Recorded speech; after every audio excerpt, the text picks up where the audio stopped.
I've never seen something look so beautiful. I would have been so heartbroken if this lot came to me damaged, but Goodwill did a great job here. It really is a crapshoot with how you can expect them to handle your orders, but this one looks fine. And this is actually the first time I went after one of these before. And what we have here, to get unwrapped, what we have here is a Victorian era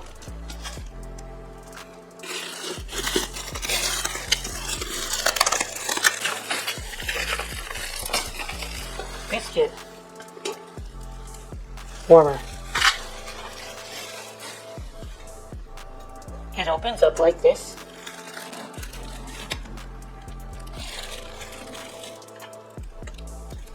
Wait, it opened up pretty nice there.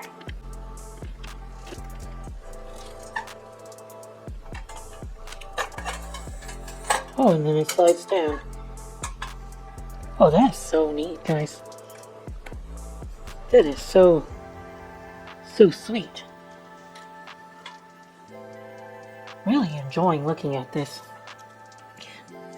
I don't find these very often, but when I saw one for sale on Shop Goodwill, I went after it, and I had to pay $150 plus shipping. And there's, in the back, it also came with it.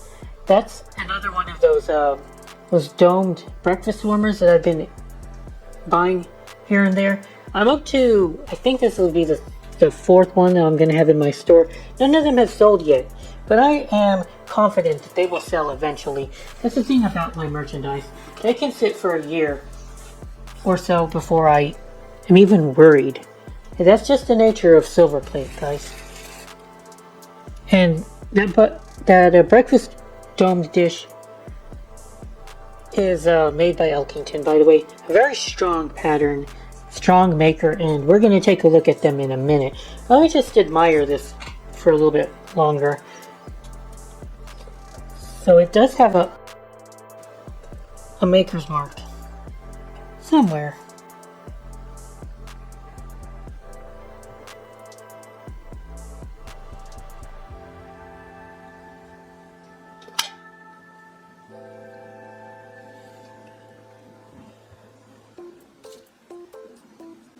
So there's your maker's mark right here. It says Bennett Fink and Co. Cheapside, London. And it has an address, I think. Staniforth Patent EP. Wow, that's a lot. That's worth something. So as for pricing, people seem to be asking for over $400 for these. And I think mine is a fairly good example of what you're looking for when you purchase one of these. So I have no doubt in my mind that mine would go for $400.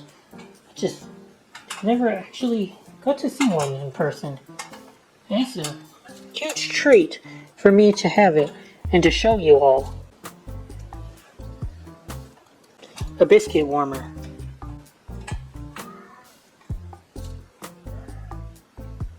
From Victorian England.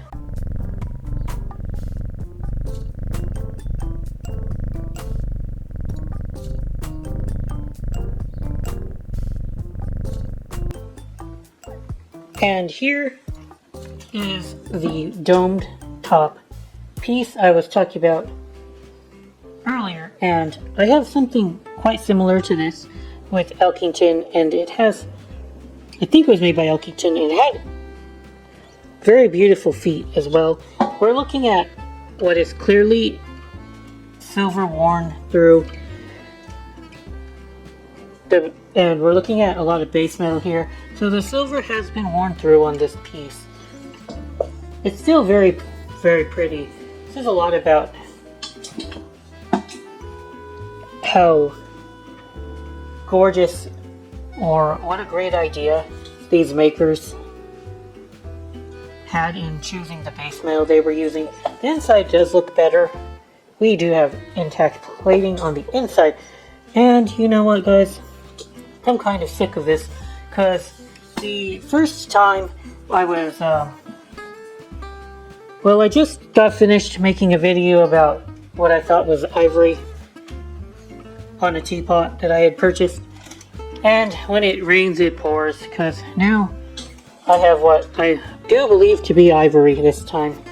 And I have little doubt this time, because this time we could see Schrager lines, I think they call them. You could just see like a pattern in the ivory. Fudge. I'm sick of this. I'm not even looking for this stuff. I'm for the biscuit warmer. This was a nice piece. Yeah, I'm happy that it came in with the box, but I'm tired of having to deal with something I think is illegal. I'm not going after. Believed to be ivory. I guess I'll take. Maybe we'll try the hot pin test this time. If you take a pin and you heat it up and you touch it to the ivory, they say that you can smell what seems like burned hair. Oh, I might do that this time. So, I'm very confident that this is what we're looking at, imitation ivory. According to the internet, if you take a hot pin, you can pierce through it. Imitation ivory, not real ivory. Well, my pin definitely went through this and left some ugly brown spots there and there. And it didn't fluoresce in the light properly. We were already talking about this last video, how real ivory will fluoresce under UV light. And it makes sense because this is during this time when this piece would have been made. Elkington, early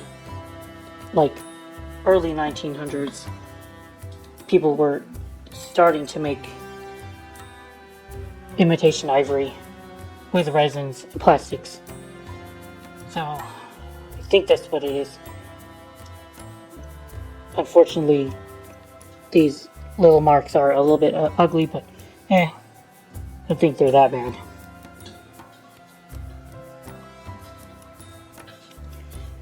Alright, well, that's all I can say about it right now.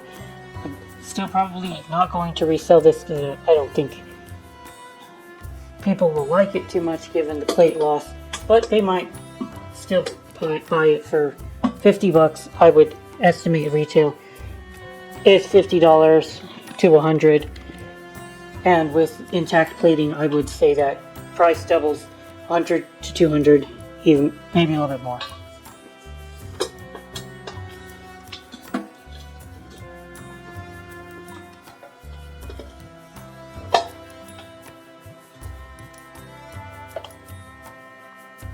But like I said, I'm probably just going to keep it. Yeah, just tired of this, guys. Just tired of it.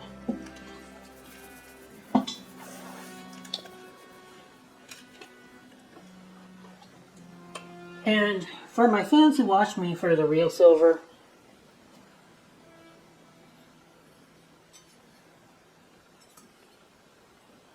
I have a little bit of real silver. I got really lucky. Bid $50 on a lot that was passed otherwise, and it had almost a kilogram of silver. This teapot and tea set.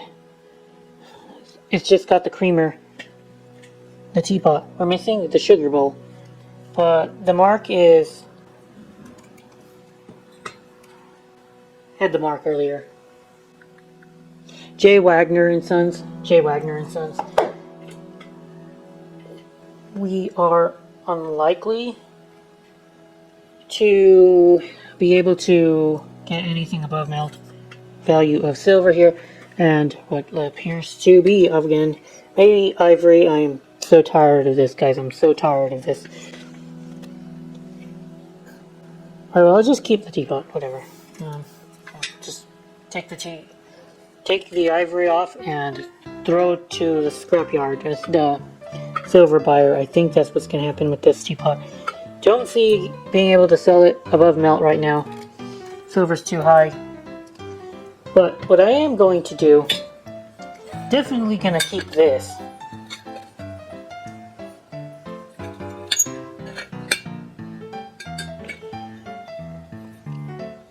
So I have a little teapot. I have a little teacup and a little saucer here, and there's a little marking here. I don't know what that marking is, but it looks kind of very regal. Could be some kind of royalty that had this teapot. This teacup. But it's marked, the hallmark is right there.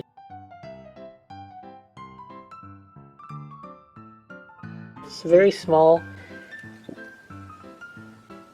I believe it is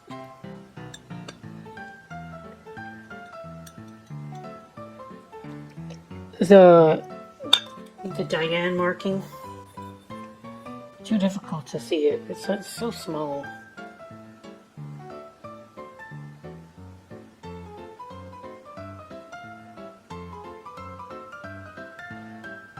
Let's do. So I just took a picture of this marking on the phone, and I think it is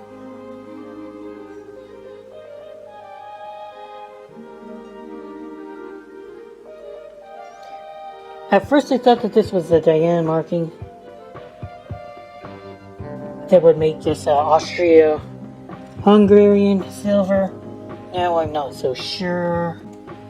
Okay, well, let's take a look at the Minerva from France. This is what you guys see?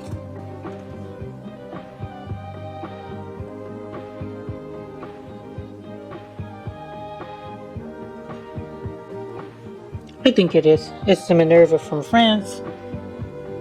Alright, so we have French here, this little teacup. Okie dokie. And then I have this, a little creamer jug, and it's very pretty. I love it a lot, and this is the mark right here. There's another mark there. I'm not sure which one is the right marking for silver. And then on the bottom here, there's all kinds of marks. They're very, very hard to see, these marks. Maybe they're stamped by the maker. Too hard to see though. Unfortunately. But hopefully I can figure out what country they made this from. Yeah, this is not going well. But it appears to be the rooster. Or a chicken. Is it a rooster or a chicken? I don't know. Really hard to see. Well, that's the real silver for this past couple of months they've been able to find. Thank you guys for watching the videos. I'm going to go ahead and cut it off here. Meant to give you all a video last month for the general finds, but I never got to it because of how much time I was spending on the teapot trying to discover if it was ivory. Then I find two more pieces that I think are also... Actually, this is likely to be bone, because we've already discussed that these dark streaks are likely to be bone. So I don't think this piece is ivory, thank goodness. But the other piece, the Elkington rolled plate piece, that can be ivory. And at this point, I'm just going to keep this piece as part of my personal collection. I believe that's what I'm going to do. Okay, thank you guys for watching. Good Biscuit out.